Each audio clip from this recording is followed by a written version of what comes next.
The sky is falling down. I know that we'll be safe and sound.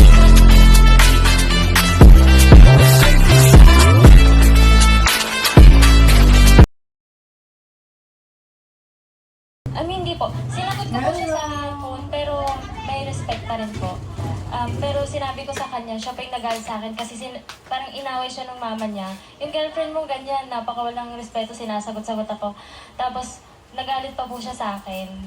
Kasi, palasagot daw po kasi ako, kaya ginaganon ako ng nanay niya.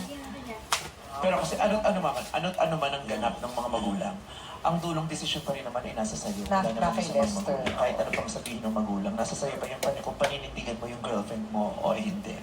So, ngayon masasabi mo, upos na. Minahal mo si Lester dati. Opo. Walang pera May dito natitira doon, dito pa. lang tayo. Wala na po. Upos na. Wow. Anong nararamdaman mo sa kanya na? Parang Sige. siguro sabi, parang hindi mo nga po in-expect na Galit ka pa sa kanya?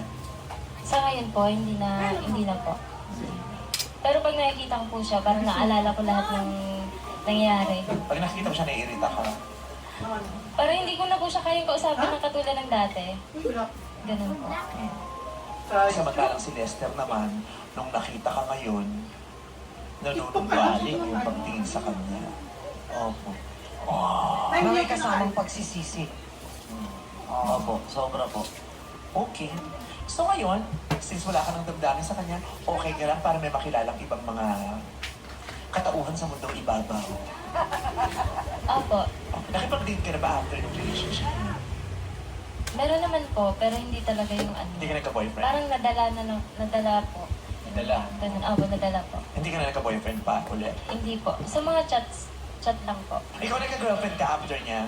Hindi na po. Hindi din. Kahit sa mga Magamit chat-chat yung video lang kayo din doon? po. Talagang Hindi? dinamdam ko po yung pagkawala niya kasi sobrang Ano hindi? laking... Na-appreciate na lang po yung worth ko nung wala na ako. Bali, nag-chat po siya sa akin nung nakaraan. August 2023 po. Ano sabi niya? Na namimiss na Kumain daw na po kayo ako. doon? Yung ganun lang po. Yung Ano sabi niya, nararamdaman mo? Maga yung mata mo. wala na po. Parang lang. Chinita. Sinagot mo? Ano po? Sinagot mo siya?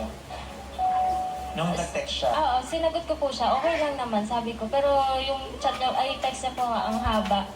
Hindi ko na nga po masyadong binasa na lahat. Kasi parang wala na din naman po eh.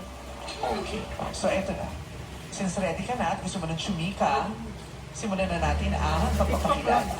Ang searcher natin ngayong araw ay si Irish. Kaya naman iwanan natin ang past at harapin natin ang present. Irish, oras na para kilalanin ang ating searchy. Searchy number 1, reveal.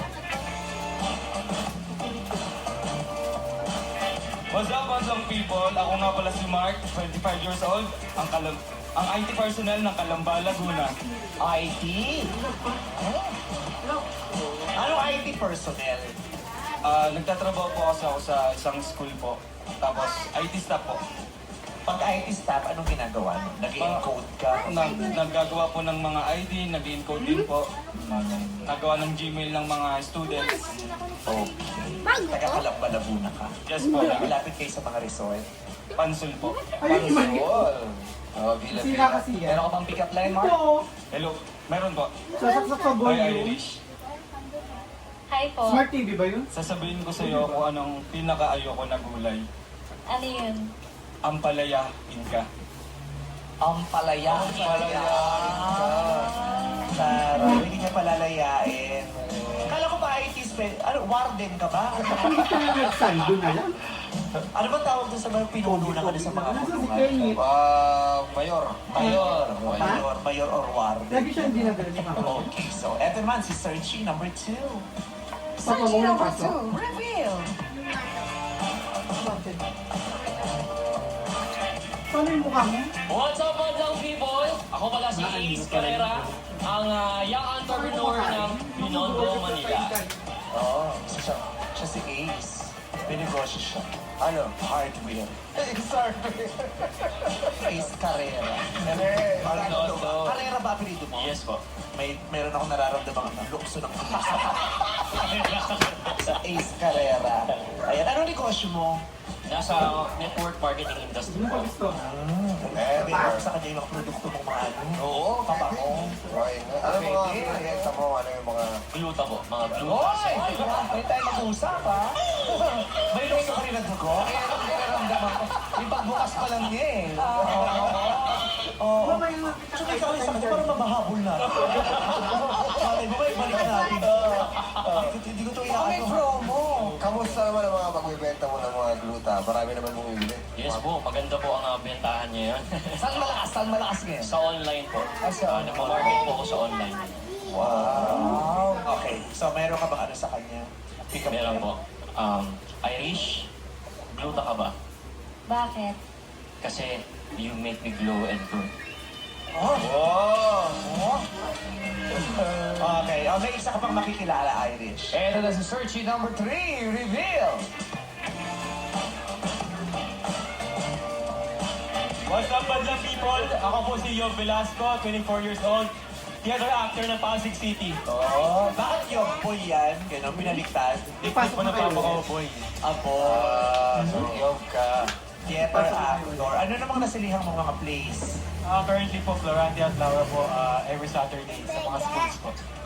Anong role mo? Animal student and Morong General. Ano? Animal? Animal student. Ano yun? Morong General po. General. General. Burger. Ano yung pag-animal yung role mo? Anong ginagawa mo? Ano yung chicken? Yung fried chicken gusto mo? Lion? Layo. Paano yung layo? Ano yung birthday? Birthday ni ate. Sino yung birthday? Pag gumano ka pala, layo na yung Lion. Nakakatakot. Rocket. Ate? Ano mo pick up line mo sa kanya? Yob. Irish. Kasi kitagulate. Bakit? Shakin ka na lang. Para ayaw niya naman sa nahiya ka, no, sa sinabi mo. Ganun ko. Na-shock tayo. Oo, nahiya ka. Nagtawa naman. So, Lester, anong masasabi mo naman sa mga lalaking nakita mo dyan? Sa palagay mo, pleasing ba kanilang personality at deserve the Irish? Opo, may deserving naman po na isa akong napansin. Bakit deserving yung isa? Anong napansin mo sa kanya? Yung ba ulam Tingin niyo niyo po ba? talagang magkiklik sila pagka nag-meet sila ngayon. Bakit sila magkiklik? May pagkakaparehas po sila eh, tsaka yung gusto po Chicken din? ng guy, gusto Lola? po ni Irish. Oo, parang alam ko na. Kasi yun. Saan mo nakukuha yung mga sinasabi mo, Lester? Saan mo nakuha yung magkiklik Meron na kayo? sila? Anong nakita mo? Bakit? May ugali ka ba o gawi na nakita sa kanya para magkiklik sila? Kasi ang nasabi pa lang ng pangalan at saka pick up line. Nakilatis ko po agad eh. Ano ba? Paano mo nakilala? Sa formahan ba? Sa datingan? Sa Dahil siyang boses? magsalita, tapos tumindig po. Tumindig. The way magsalita at tumindig. Mapapansin mo po kasi yun sa tao eh. Si Tu ba yun? Si Tu? Si Trino. Si Juan? Si Juan. Sino? Sino sabihin mo siya, man? Sito po. Si number 2. Kasi sa tindig. Ano ba yung indicators? Okay. So, Irish, sabi ni Lester, mukhang magkiklik daw kayo ni number 2 pero hindi natin alam pa yan. Malalaman natin ang kanilang mga personalidad pag kinausap mo na. Kaya naman, simulan ng usapan dito sa Exchange of Hearts.